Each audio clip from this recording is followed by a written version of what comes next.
just going to be a little more cynical than the panelists before me and say this is never, never going to happen. The numbers are undeniable. Welcome back to Moose and Loose. My name's David. Today we've got new polling data and multiple polls showing that the Conservatives are in the lead. Not only are in the lead, a Conservative majority government is being projected right now. Jamil Javani offering his support and his connections to Mark Carney. This is stirring things up. Let's jump into this. Starting this one off, we got new polling data. Shreya Tees posting this Main Street poll here, and as we see, the Conservatives are up to 42.3%. That's plus 2.6. The Liberals down 41.3, or down 2.7%. And then we see the Bloc has gone up 1.2 to 6.7%. The NDP at 5.8%. And while there's a 1 percentage difference here between the Conservatives and the Liberals, that's not the important part. The important part is the Conservatives' vote is so much more effective at getting seats than the Liberals. The Liberals' votes are consolidated in these places like Chrystia Freeland's riding, downtown Toronto, these core areas that have tons of Liberals in them. If more votes are in those areas, way more than are needed to win the riding, then they're less effective. And that's what we have here. The Conservatives' votes are more effective at picking up seats. Shreya Tees modeling this poll out, and what would we get? 173 seats, or a Conservative majority government. Liberals 139, down 30 seats. The NDP losing 4 seats down to 3. Bloc at 27 and Greens at 1. He's also got another one here. So this Ipsos poll is 37% Conservative and 40% Liberal, but modeled out, you can see the Conservatives still get a minority government, 151 seats, and the Liberals at 142. This is coming from Ipsos. The other one showing a Conservative majority coming from Main Street Research, which was the most accurate in the last election. So this is something really to look at. And what we're seeing here is 38 to 36. Why is that? Because the undecided here, this gray section, the 12%, it says all voters. We look at the next block here. It says leaning voters with undecided totals, 39 versus 40. And then the results you just saw there, 42% Conservative to 41% Liberals. This is decided with leaning voters. There's some other interesting data in here. We've got this. Do you have a favorable or unfavorable view of Mark Carney? This is a good way to ask this, because that whole way of asking preferred PM, when a guy's already prime minister, it's just easier for people to say Mark Carney. It's also easier for the Bloc, the NDP, and the Green voters to say Mark Carney. That's why you see Mark Carney's numbers always higher in that preferred PM role versus Pierre Poilievre, because all the left are voting for Mark Carney, but in reality, they wouldn't vote for Mark Carney. That's why it's not a good way to ask that. This is a better way. Do you have a favorable or unfavorable view of Mark Carney? And what do we see? The blue is positive, the green is negative, with 32 strongly negative, 17 somewhat negative, and then somewhat positive 27 and very positive 17. Mark Carney's only 44%, is less than half here. The negative is 49%, as in he's a -5 now. And we have the same thing here for Pierre Poilievre, favorable versus unfavorable, and unfavorable 34 and 11. That's 45%, as in 4 percentage points better than Mark Carney. As for positive, it's also 45. He's at 0. Mark Carney's -5. Do you think Canada is going the right direction? 52% saying no, 34% saying yes. All these numbers are not good for Carney. Do you think there should be another federal election? This red one here, as soon as possible, 31%, 18% saying fall or spring of 2026, and then these ones here are 2027 and 2028, and then 29% here is saying in 2029 as scheduled. This one here, we've got, if you could vote as a delegate in the Conservative Party leadership review being held in January, would you keep Pierre Poilievre as leader or support a new leader to replace him? And 41% saying yes to keeping Pierre Poilievre, and 38% saying no. Obviously, all the leftists are going to say no because they want to get rid of the guy. 20% saying I don't know. So really, Pierre Poilievre's numbers are pretty flat here. They're not negative. Mark Carney's numbers are negative, and it's projected Conservative majority here. And if you go by the Ipsos poll, then it's projected Conservative minority. So Mark Carney's honeymoon is well over. People are realizing this guy's a charlatan and a rich grifter banker that's just trying to rip us off. The reality is Canadians are starting to wake up. They're starting to have enough of Mark Carney's lies. Who cares? I think that really hurt him. We also have this polling data here from Markham Unionville. This is Michael Maugh's riding. Look at this, projected 62%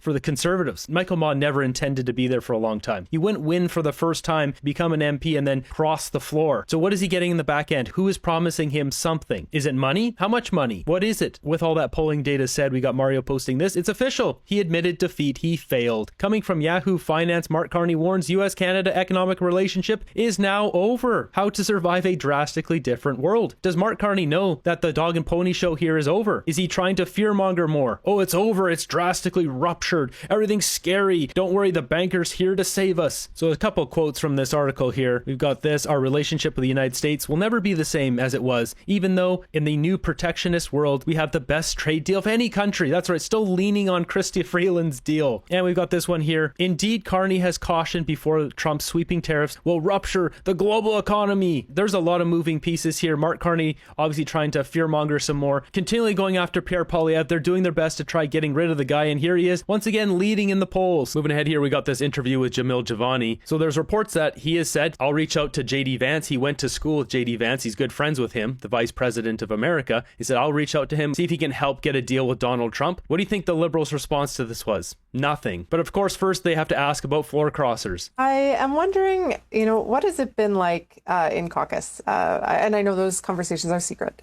but just what has it been like, 3 MPs down in one month, a little over 1 month, between Chris D'Entremont and Matt Jenneru, who hasn't officially left yet, but is planning on leaving, and now this. What effect does that have on morale? Certainly, it's not a fun thing to go through, right? Losing your colleagues. And just to put into perspective, because I think people can relate to this, it's like, imagine you go to work and there's like someone who you see all the time and you think you know the person, and then you find out the guy, they have a whole ulterior agenda. That's like a weird thing to go through just as a human being, right? To see that. And it does feel like the timing of these floor crossings are designed to demoralize us. The first one's happening in the lead up to the budget vote, the next one happening as we're all departing for sort of the Christmas break. But I would say that it is not having the demoralizing effect. I actually think part of what's happening on our team is people really just rallying together and being like, look, we're conservatives for a reason. It's reminding us why we wear the blue jersey, right? And really forcing us to accept our responsibility here, which is that we believe there's a decline happening in our country, that the quality of life for the average Canadian is getting worse. And we stand as a party that's trying to fix it. So I feel closer to my colleagues. I feel like we're tighter. Our bonds are even stronger. Probably not what Mark Carney hoped would happen by having these defections occur. But I feel really good about where we are and where we're headed and the role that we play in our democracy and the changes that I think we represent.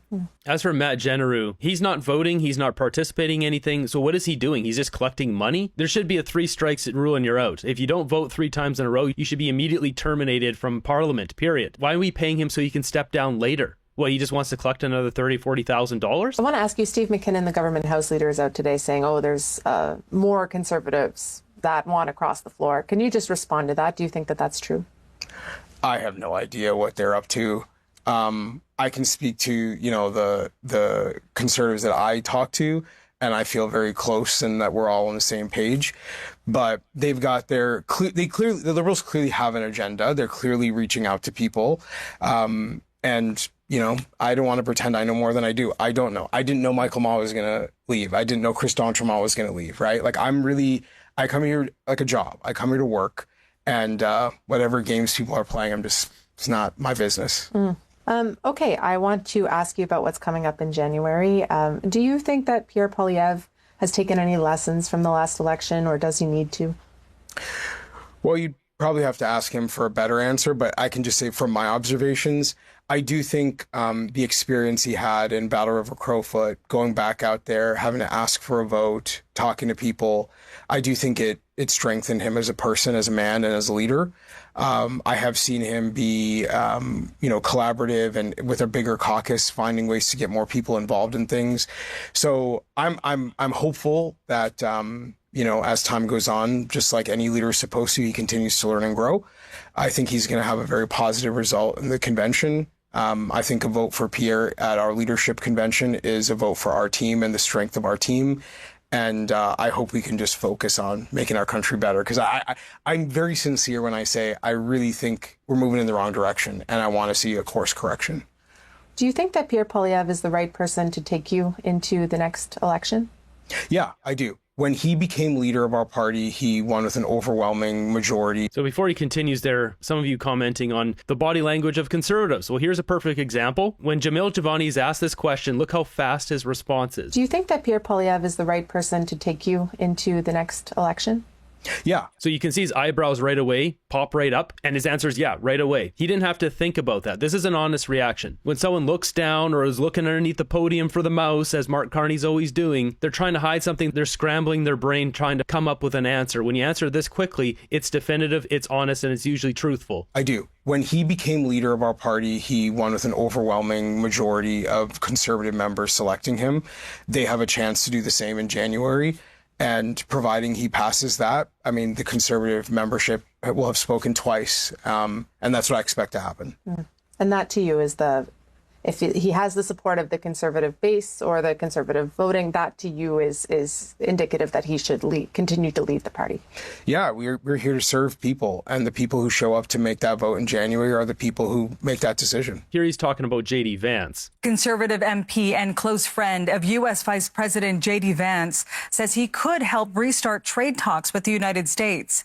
Jamil Javani is the MP for Bowmanville, Oshawa North in Ontario, and he sat down last week for an exclusive interview with the CBC's Kate McKenna. Here's part of that. If my party were in power and I could actually reach out to people in Washington and say, okay, can we try to resolve some of this trade dispute or get a deal going? There's a role for me to play. With the Liberal Party in power, there's not an obvious way for me to inject myself into that conversation. Now, I will say I have offered Mark Carney to help, and I really do believe I could help. I would love it if Mark Carney said to me, look, we need a multi-partisan, all hands on deck approach. Please go down to Washington. Here's the strategy and approach we're taking. See what you can do to help. I would love it if he asked me to do that. But out of respect for him as prime minister, I don't want to get involved. And frankly, we saw with the whole Doug Ford commercial debacle, what happens when there's not a good strategy in place that is in the best interest of the country. Mark Carney is getting a new ambassador named. Maybe that means a new strategy. Maybe that means there's a way that I can help. And, my constituents in Bowmanville, Oshawa North would like me to do that. But at the end of the day, the prime minister has to make that decision, not me. So I would love to be able to talk to JD about how we can make things better for our economy. But I don't want to get involved in what Mark Carney's up to, and unless he tells me that's helpful to him. So there it is, putting it on the table there. I did reach out to the Prime Minister's office to see if they were interested in taking Jamil Javani up on his offer. They have not so far responded to that request for comment. Of course they haven't. They don't want a deal. Carney does not want a deal. He's 91% invested in America. Do you think he wants to hurt his investments? If Canada starts doing better, it's worse for his investments. As this guy says here, the only deals Carney is interested in are those that benefit him. Exactly. This guy is a grifter who only cares about himself. So if it isn't attacking Pierre Poilievre directly, well, what are they doing on CBC here? Now they're speculating that Jamil Javani wants to steal his job after their leadership review. He's going to swoop in. Like, come on, guys. Lisa, as a former Conservative MP, have you ever seen someone just directly offer their help to the Prime Minister like that on the CBC? On the CBC, maybe not, but it's not unheard of for that to happen, quite frankly. So I don't know whether or not it's a soft launch of a leadership, but certainly it is interesting that he's volunteering that he can help. I think that's probably coming from a sincere place. And I don't know whether or not the leader would actually be fussed by that at all. I mean, we've made the position that we want to help as best we can. It doesn't seem like he's not crossing the floor, but he's extending that olive branch. And it may be seen as positive for the party in general that somebody's reaching out and saying, yeah, I want to help. So maybe it's more of an overall softening. Maybe it's a grand plan that we're just not in on. I think what this really is Jamil Javani wants a minister position once the Conservatives finally get in government. He's been putting his neck out there, doing his tour of the North, whatever it's called, as well as championing his own initiatives. And this is just another one of them. He's saying, you know what, we can help here. Canadians are struggling and suffering. He's not trying to oust Pierre Poilievre with this. Of course, if you watch this entire thing, there's other panels too. That's basically what they're saying for 10, 20, 30 minutes on CBC. Maybe he's got a Kuzma deal, Vandana. I don't know. But, I reached back to some Trudeau-era people and said, has this ever come up before? And it was suggested to me that it was a less than helpful vibe when maybe there were reach outs to Mr. Javani back then, but that was before the election and before the new reality has set in. So I don't know if those circumstances have changed, but what do you make of this particular development? I think it's positive, but I always see Mr. Javani as a bit separate from the Mr. Poilievre's traditional caucus. He's a bit of a maverick. I think he's a little bit similar to our Nathaniel Erskine Smith. He champions his own issues. He has his own tours going on. He has, he's well known across a number of platforms, and he champions the message that he truly believes in. The difference, though, between him and Nate Erskine Smith is he's not coming up with very critical things of Pierre Poilievre's platform. That's what Nate Erskine Smith is doing, which is very different, especially the budget. And it was a year-end interview pitched by Mr. Javani, the OLO, the opposition leader's office, to my knowledge, didn't know about it. didn't necessarily sanction it. I got a lot of texts and calls from Conservative MPs today saying, what's going on here? So, Mike. David Cochrane trying to plant the seeds of doubt here. You want to talk about year-end interviews? Where's Mark Carney's? He's canceled all of them. He is not doing year-end interviews. The Prime Minister always does this. Always does it. Even Justin Trudeau, Captain Schmuck, he would ham it up one more time for Christmas. But Mark Carney does not care about Canada. Who cares? That's his motto. He's not doing any year-end interviews, period. That question to you, Cheryl. What's going on here? Well, I mean, it's good politics for Mr. Giovanni. I would say it just reminds people of those really high-level connections that he has. He looks super confident, and I will say it looks very statesman-like to offer that olive branch and say that he wants to help, but just going to be a little more cynical than the panelists before me and say this is never, never going to happen. At the core, even if he can help, he's just so deeply conflicted, and anybody on an opposing team would be conflicted to say that you're going to go, work with the Prime Minister's office and you're going to support the Prime Minister and help him make progress on the things one of the things that is the top issue for Canadians today. And on the other side of things, what Prime Minister is going to say, yes, I would love to give the opposition benches credit for the thing that matters most to Canadians right now? Yeah, so she nailed it right there. If Jamil Giovanni helps get this deal, then it's no longer Carney's win, it's Jamil Giovanni and the Conservatives win, and thus Pierre Poilievre's win. So this is not going to go anywhere. It does look statesman, though. I'm sure Jamil Giovanni putting this out there, it looks good for the Conservatives trying to help, and most definitely he wants one of those minister positions. No, Mark Carney is a CEO, the CEO of Canada, the Prime Minister of Canada. There is one person leading these trade negotiations, and it's Mark Carney. I don't think there's room for anyone else. Yeah, she nailed it right there. There's no one else in Mark Carney's government there. Anywhere near the top, Mr. Arrogant Banker, it's all him. It's the Carney show. The guy's an egomegalomaniac. Numerous people who've worked with the guy have all say the same thing. He's an arrogant jerk. That's who he is. Look at the circles he runs in. Prince Charles, all these royalty, Ghislaine Maxwell. Mark Carney's used to living the lavish life, making millions of dollars a year. He's not going to give up any of this power or any of the praise to anyone else. To lighten things up, I want to end this episode with this video. This is hilarious. You don't even really have to listen to what he's saying. I don't know what the cameraman's doing in here, but it's funny. Our government has been clear. It's time to build, and we're making generational investments to build things right here at home. So I'm going to start clicking through this. We're not going to watch all 2.5 minutes of this. You'll get the point here in a second. We are guided by new strategies around things like critical minerals, defense spending, high-speed rail, and housing construction. But it's not just what we build. It matters how we build. Our government spends. We will prioritize companies and the use of Canadian materials and support local businesses and jobs. Strategic federal procurements. This applies What is going on here? Why is the cameraman walking around? Immediately to contracts valued at $25 million and over. Why are we looking at these people? But the policy will expand to contracts when they bid on federal contracts.